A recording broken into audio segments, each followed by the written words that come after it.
सभी का प्रश्नोत्तरी कार्यक्रम में स्वागत है, जिसमें हम आपके ही प्राप्त हुए प्रश्नों को आदरणीय आशा दीदी के साथ लेते हैं।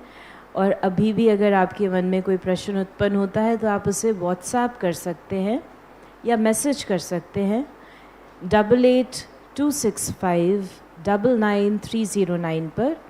और हमारे सभा में जो भाई बहन बैठे हैं, आपके को भी अगर यदि कोई ऐसा प्रश्न पूछना है ज्ञान योग या धारणा से संबंधित, तो आप उसको लिखकर यहाँ पहुँचा सकते हैं। तो आगे बढ़ते हैं। ओम शांति दीदी। ओम शांति। आपका वेलकम है। आप सदा पूरा भ्रमण करते हुए, सेवाएं करते हुए, हर एक सेवा के लिए आप समय निकाल लेते हैं।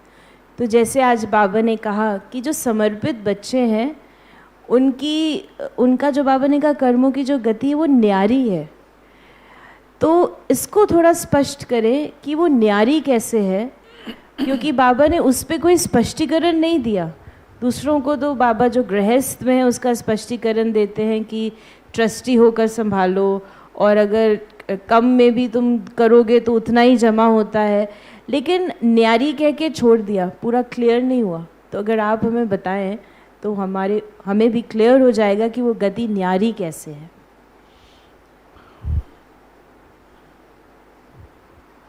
देखिए, ये कल की मुरली है, आज की ऑनेस्टी पे है। आज की कल की तो बाबा ने कल 2 प्रकार के बच्चे बतलाए हैं। एक है वो जो कि घर गृहस्थ में रहते हैं, ट्रस्टी हैं और बाबा की श्रीमत पर पूर्ण रूप से चलते हैं। दूसरे वे बच्चे हैं जो अपना घर गृहस्थ का, दुनियादारी का हिसाब किताब क्लोज करके बाबा पर समर्पित हो जाते हैं। समर्पित हो जाते हैं तो उनका दुनिया से कोई ताल्लुक नहीं रहता है। जैसा ताल्लुक उनका और लोगों के साथ है, ऐसा ही ताल्लुक उनका अपने लौकिक के साथ भी होता है, जिसको हम कहें केवल उनके साथ सेवा का संबंध होता है। लौकिक रूप से बहन भाई के बीच में कई प्रकार के लेन देन आदि होती है, लेकिन जब हम समर्पित हो जाते हैं तो हमारी उन सब चीज़ों की लेन देन नहीं होती है। मान लीजिए एक ट्रस्टी है और वो ट्रस्टी अपने घर में रहता है, समर्पित नहीं है।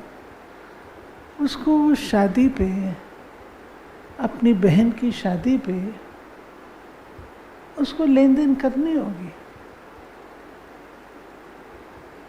बहन को गिफ्ट देनी होगी श्रीमत से। जो समर्पित है उसको ये करने की जरूरत नहीं है, क्योंकि वो तो बाबा पर समर्पित हो गया। बाबा पर समर्पित हुआ तो इस प्रकार की लेन देन का कोई अर्थ नहीं है।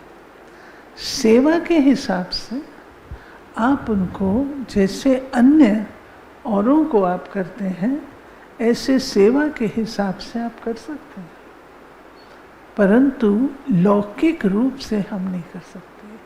क्योंकि यदि मैंने यज्ञ की जो समर्पित चीज़ है, बाबा पर समर्पित है, उसमें से निकाल करके कुछ भी अपने लौकिक को दिया तो वो मेरे पर बोझ है। हाँ, दादी अगर है वो देती हैं तो उनका वो सेवा का भाव है, लेकिन मेरा लौकिक गिना जाएगा। दूसरे, जब हम समर्पित हो जाते हैं तो हमारा तन, मन, धन, संबंध, समय सब बाबा का हो जाता है।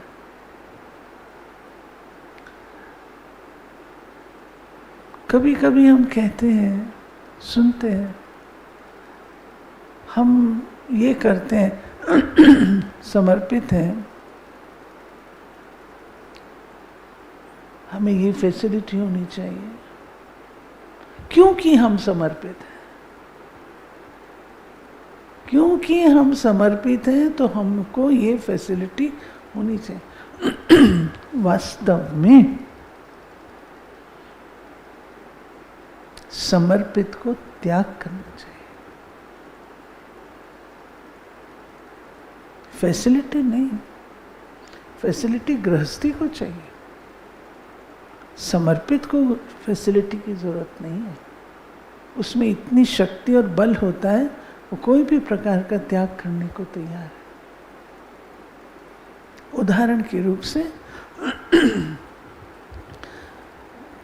कुछ वर्ष पूर्व हमारे पास चारपाइयाँ कम होती थी। चारपाई?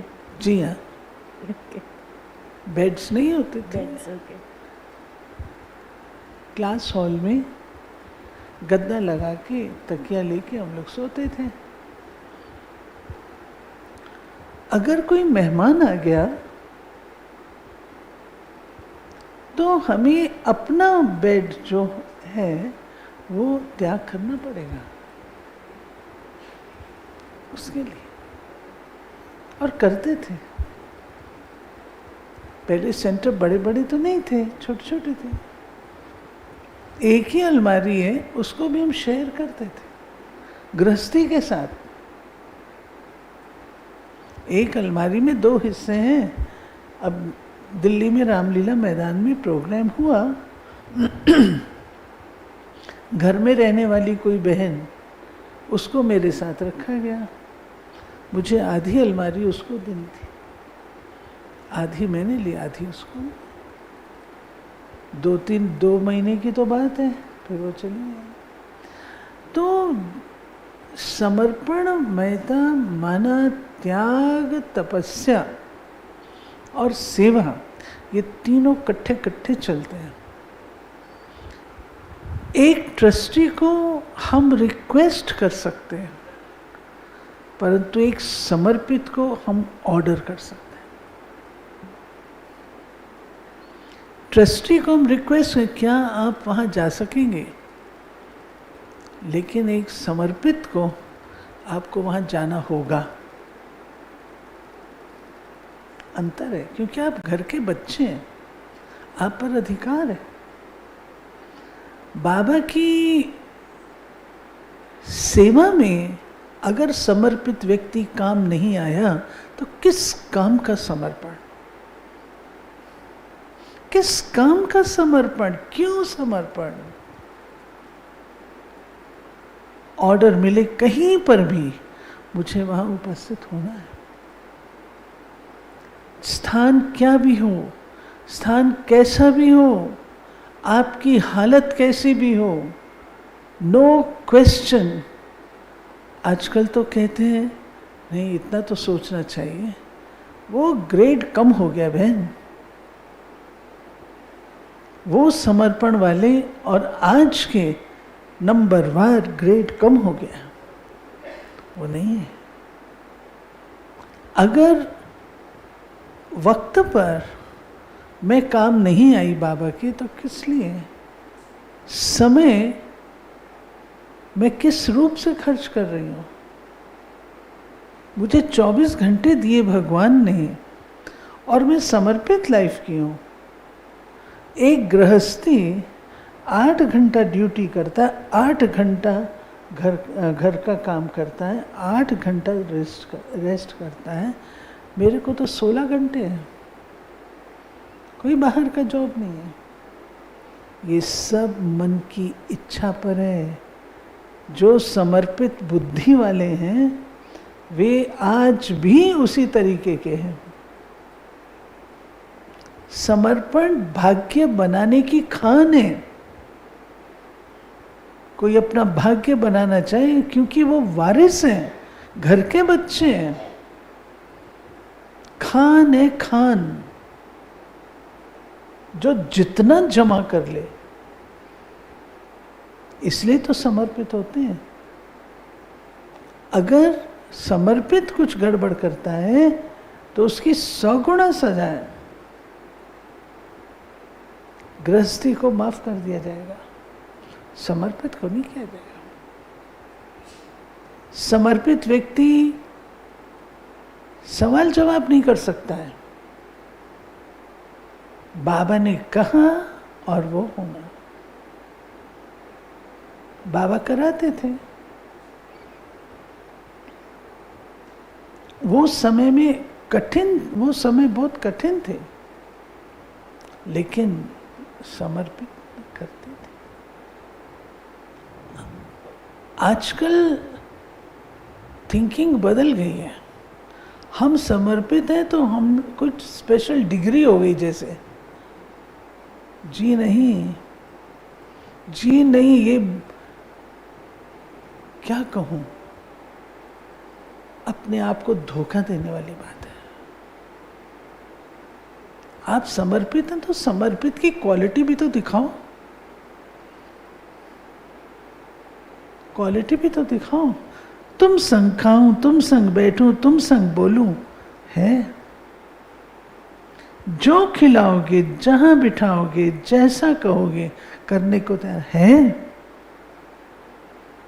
विश्वास पात्र हूं। यहां बैठे अगर थिंकिंग करूं मैं कैसे पैसा बनाऊं, क्या है समर्पित जीवन? इन चीजों की माफी नहीं है, इन चीजों की माफी नहीं है। ये बहुत बहुत बाबा की इसलिए है, कर्मों की गति अति गुही है। और भी सुनना चाहे तो सुना सकते। डर जाएंगे दीदी जो थोड़े समर्पित होना चाहते होंगे। देखिए, डरने की बात नहीं, जो वास्तविकता है वो बतानी ही चाहिए, जो वास्तविकता है वो मुझे बतानी ही चाहिए। कल को आप ये ना कहें कि हमें तो इन बातों का पता नहीं था। आप कॉम्प्रोमाइज कर नहीं सकते हैं, नो कॉम्प्रोमाइज। आजकल हम लोग भी सहज स्वभाव, कोई बात नहीं, जितना कर सकते हो ना उतना करो, नहीं चल सकती हो ना हर्जा नहीं, जितना कर सकते हो उतना करो। क्यों? हमें पता है सेवाएं बहुत ज्यादा हैं, ताकत है नहीं, टूट जाएंगे, ताकत नहीं है। क्या कहा बाबा ने कल की मुरली में? पढ़ते भी नहीं है, कहा ना, मैं सेंटेंस, बाबा का सेंटेंस मैं मनुष्य आत्माओं के रिपीट नहीं करना चाहती हूँ, वो बाबा को अधिकार है। बाबा ने इशारा तो दिया ना, एक ही सेंटेंस काफी था। इसलिए हम समर्पित हैं, हमें नाज, समर्पित जीवन को हमने सफल किया है, वो नाज होना चाहिए, नाज होना चाहिए। हम बाबा के शोकेश के बच्चे हैं, बाबा के गले की माला है, बाबा का हम पर अधिक अधिकार है।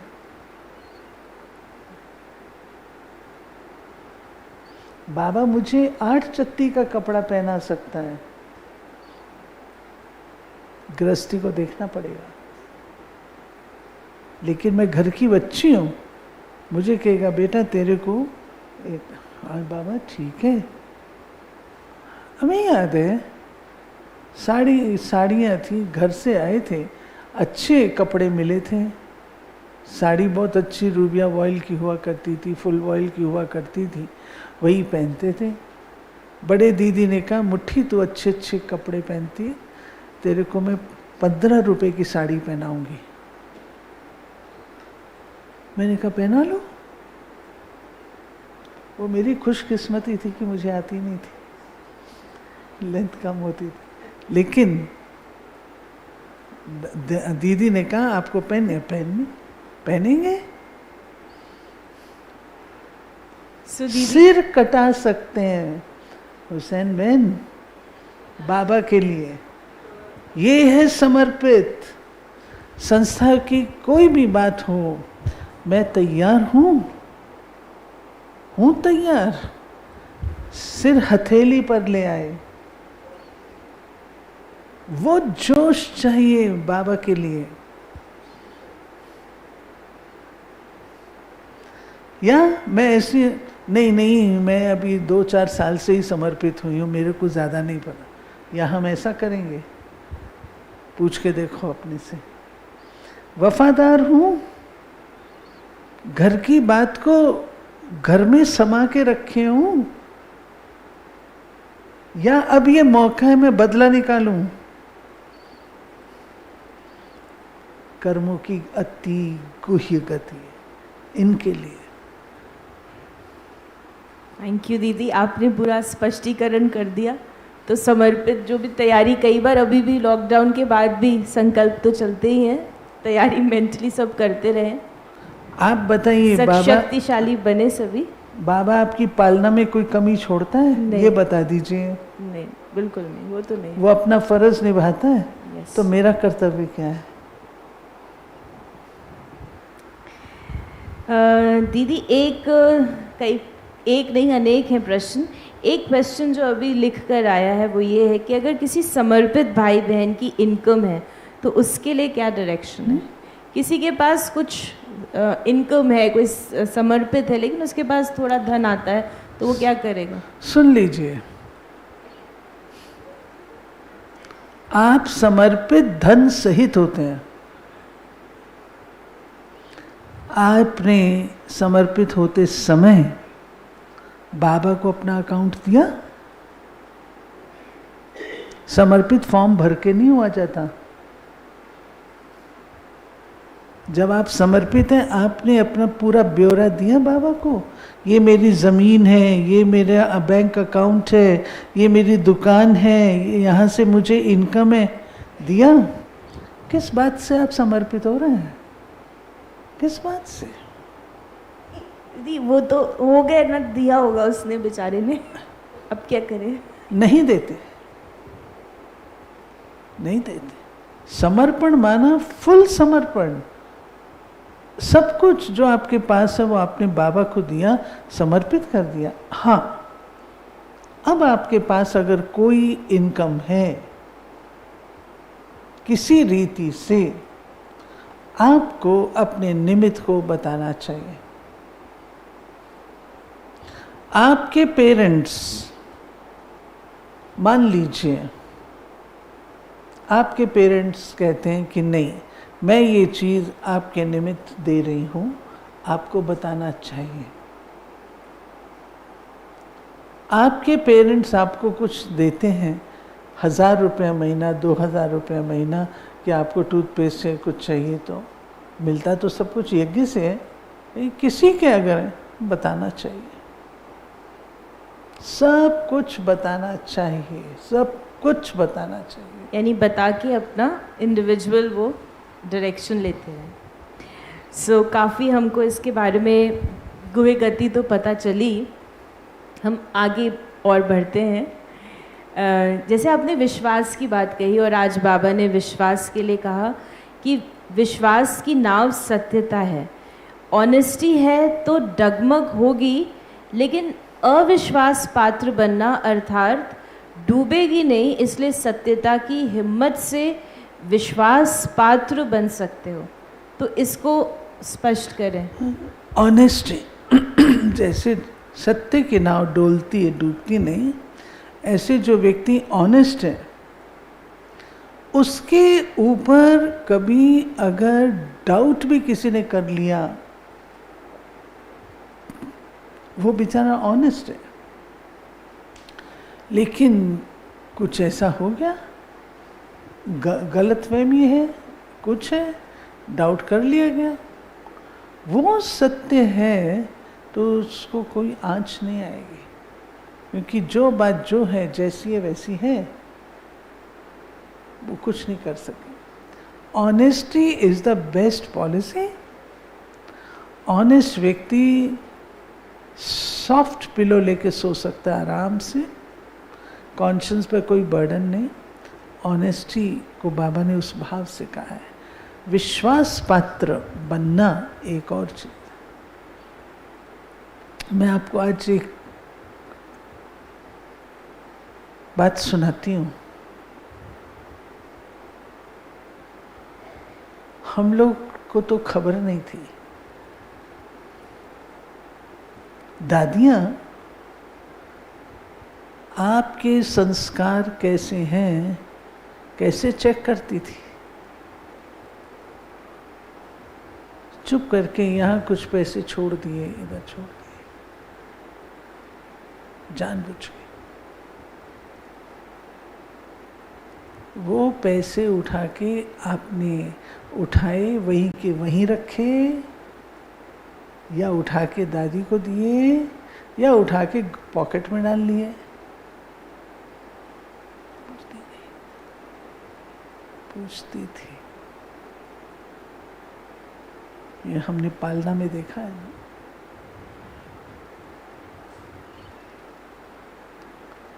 पता लग जाता था संस्कार कैसा है।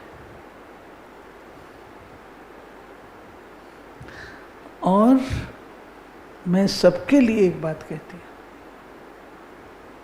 पैसा एक ऐसी चीज है, अच्छे अच्छे का ईमान हिला देता है।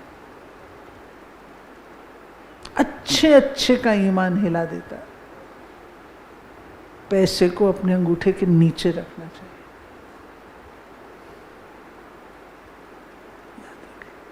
पैसा हम पर हावी ना होने पाए। अच्छे अच्छे लोग तिरक जाते हैं। हमें याद रखना है हमें क्या चाहिए, क्या चाहिए। सब कुछ उपलब्ध है बाबा के खजाने में। मुझ ब्राह्मण आत्मा के खजाने में सब कुछ उपलब्ध है। मैं ये ले करके जमा करके किसके लिए रखूं? मेरे बाल बच्चे तो हैं नहीं, किसके लिए? बहुत बहुत शुद्धता चाहिए, बहुत बहुत क्लीनलीनेस चाहिए। छोटी छोटी बातों में ऑनेस्टी को बरतना चाहिए। आपको सुना है मैंने, रमणीक बात है। हम ट्रेनिंग में थे और पहले भी मैंने ये बात सुनाई है। तो दादियाँ हम लोग को मिसाल से सुनाती थी। जलेबी बनी, रात को सिक्योरिटी वालों ने मिलजुल के खा ली और सवेरे बाबा ने कहा वो जलेबी ले आओ। तो जलेबी तो गई। बाबा ने कहा चोरी। हम लोग ट्रेनिंग में थे। हमारी खिड़की जहाँ हम सोते थे, खिड़की के साथ ही ट्रेनिंग सेंटर में आड़ू का पेड़ था और बड़े अच्छे अच्छे आड़ू लगे थे मधुबन, मधुबन में। और वो जो आड़ू का पेड़ था, पेड़ तो पेड़ है, वो विस्तार को प्राप्त होता हुआ हमारी खिड़की के पास आ रहा था। तो आड़ू उसमें से बहनों ने तोड़े, टोकरी भरी, कुछ खाई, कुछ रख ली। अब आप जानते कोई ना कोई तो ऐसा होता है जो कि शिकायत लगा देता है। तो एक बहन ने शिकायत लगा दी शिकायत। हम लोग की रोज रात को कचहरी होती थी।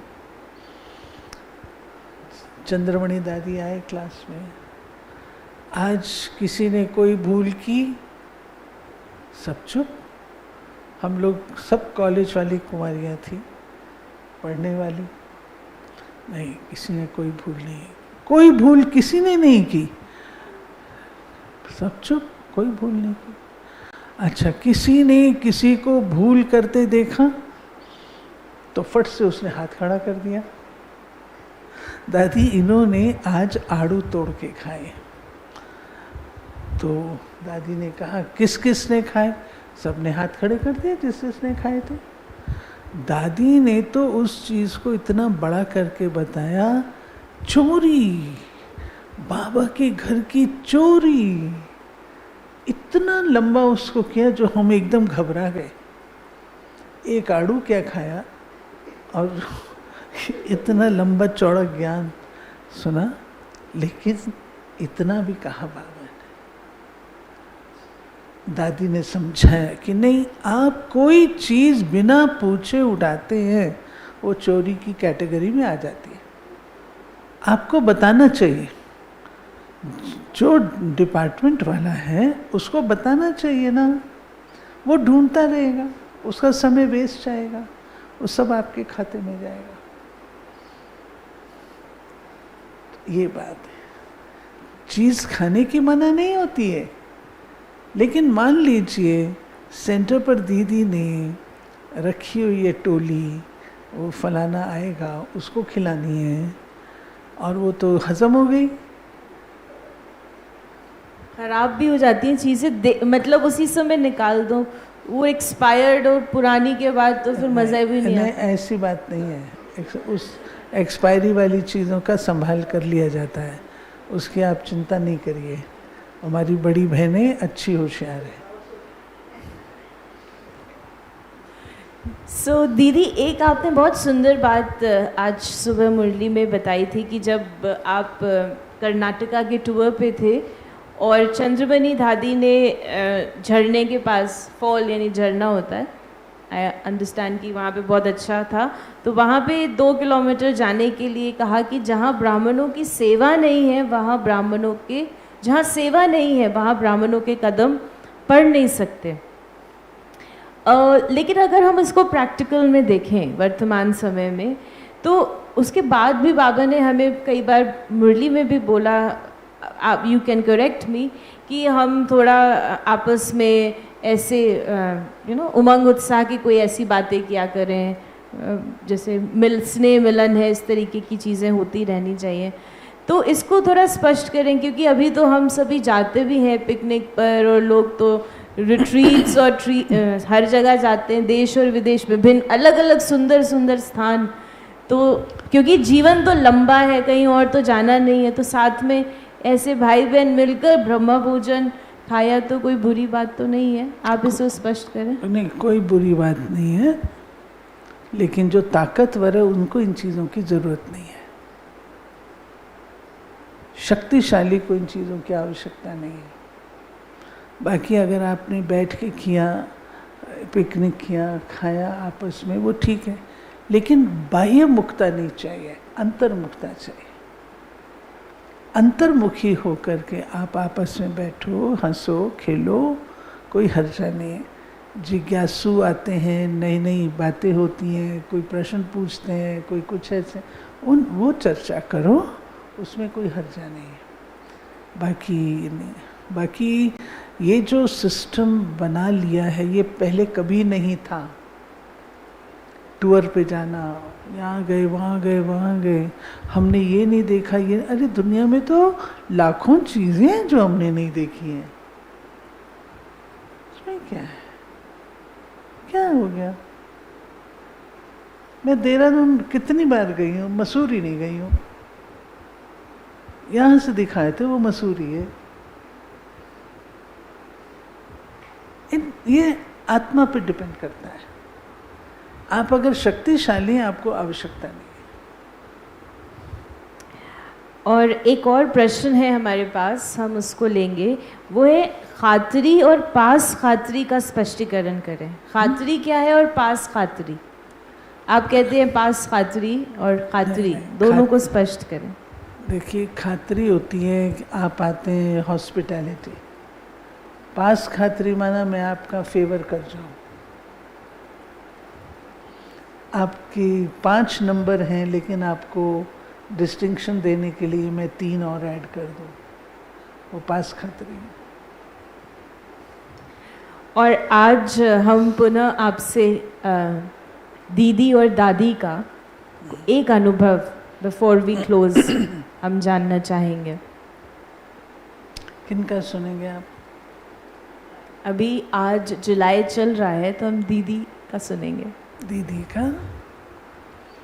अच्छा, कौन या सा? दादी का? नहीं, मेरे को सिर्फ याद करना है कौन सा सुना चुकी हूँ कौन सा नहीं। आप ये बताएं कि जो ये धारणाएं, क्योंकि वो सभी अपने इस ऐसे घरों से सभी आए थे, बाबा ने तो उनको लंबी एक अच्छी ट्रेनिंग दे दी। अभी तो बेचारे सभी ट्रेनिंग तो है नहीं, ऑनलाइन भी कई बार तो पहली बार घर पर आते हैं बाबा के, तो जितना हो सक रहा है बेस्ट तो सब कर रहे हैं। अगर दीदियाँ होती, दादियाँ अभी होती या मनमोहिनी दीदी अभी होते, तो वो सब हमारे ऑनलाइन बच्चों को किस प्रकार से, आपको क्या लगता है, आपने कुछ देखा होगा उनकी जो पालना है वो कैसे होती? नहीं, मैं उसको या उनको काट देते कि अभी है नहीं, बीके नहीं है? वो नहीं। दीदी ने, मैंने आपको पिछली बार शायद बताया था, दीदी ने कौन कौन से सिस्टम सेट किए।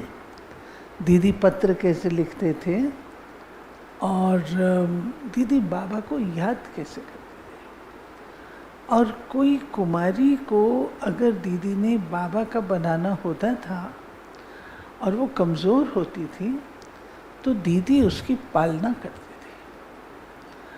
मैं एक कन्या के बारे में बता सकती हूँ कि दीदी में परख शक्ति बहुत थी, और उस परख शक्ति से दीदी ने देखा ये कन्या के संस्कार बहुत अच्छे हैं, शुद्ध हैं, प्योर हैं, संस्कार बहुत अच्छे हैं, लेकिन ये नाजुक है, कमज़ोर है। तो दीदी क्या करते थे, दीदी कहते थे कि उसको मेरे पास आना, और मॉर्निंग में अमृत वेले दीदी उसको टोली भी खिलाते थे और दीदी उसको दृष्टि भी देते थे। तो दीदी की दृष्टि पा के वो दीदी के क्लोज हो जाते थे, और दीदी तब उसको जो बातें उसके लाइफ में ज़रूरी होती थी वो दीदी बताती थी। मैं दीदी से बहुत डरती थी, दीदी के पास मैं जाती ही नहीं थी, दादी के पास। दीदी को पता लगा कि ये मेरे से डरती है। दीदी ने मुझे इतना क्लोज कर लिया, इतना क्लोज कर लिया कि मैं दादी जी से भी ज़्यादा क्लोज दीदी के हो गए। ये दीदी की कला थी। तो दीदी लॉफुल भी थी, दीदी बहुत लवफुल भी थी, बहुत लवफुल थी, और पूरा आपका ध्यान रखती थी। परख शक्ति और श्रीमत पर चलने के लिए आपको शक्तिशाली बनाती। यानी इससे हमने ये समझा कि हम अपना जो पालना का जो स्वरूप है वो पालना पहले, और फिर साथ में जैसे बाबा कहता है वो शिक्षाएं भी उनको स्वतः ही मिलती जाएंगी। दीदी शिक्षा भी अच्छी देती थी। सो बिफोर वी क्लोज दीदी, क्योंकि हमारा समय हो गया है, इस हफ्ते के लिए आपके मन में हमारे पुरुषार्थ के प्रति क्या प्रेरणा है, क्या गाइड करना चाहिए? मैं यही कहूँगी कि जो बाबा ने कल मुरली चलाई समर्पण पे और आज चलाई ऑनेस्टी पे, इसको मनन चिंतन में लीजिए। मैं तो कंपेयर करती हूँ बाबा में हमारा भी निश्चय, बाबा का भी हम में थोड़ा बहुत तो विश्वास है, और दादी जानकी भी है। दादी जानकी है और मैं हूँ। बाबा चाबी किसको देगा? दादी को देगा, मुझे नहीं देगा। क्यों नहीं मुझे देगा? वो सूक्ष्म जो दादी की विशेषता है, वो सूक्ष्म क्या है जो दादी ने बाबा का दिल जीता हुआ है, उस लेवल पर मैंने नहीं जीता। वो क्या चीज़ है, वो हमें सोचना चाहिए। थैंक यू दीदी, आपने बहुत गहरे और जिसे कहते गूढ़ कर्मों की गति हम सभी को स्पष्ट करी, और हमें ये डायरेक्शन दिया कि किस प्रकार हम अपने जीवन को, पुरुषार्थ को और गहरा बनाएं और मीनिंगफुल बनाएं। और आशा है कि हम सभी इस पर ध्यान भी देंगे और अगले हफ्ते हम सभी मिलेंगे। लेकिन उससे पहले अगर आपका कोई प्रश्न आपको मन में आता है जो आप इस मंच से पूछना चाहते हैं आदरणीय दीदी जी से, तो आप उसे मैसेज कर सकते हैं या व्हाट्सएप कर सकते हैं 8826599309 पर। ओम शांति। बाबा को याद करेंगे। शांति।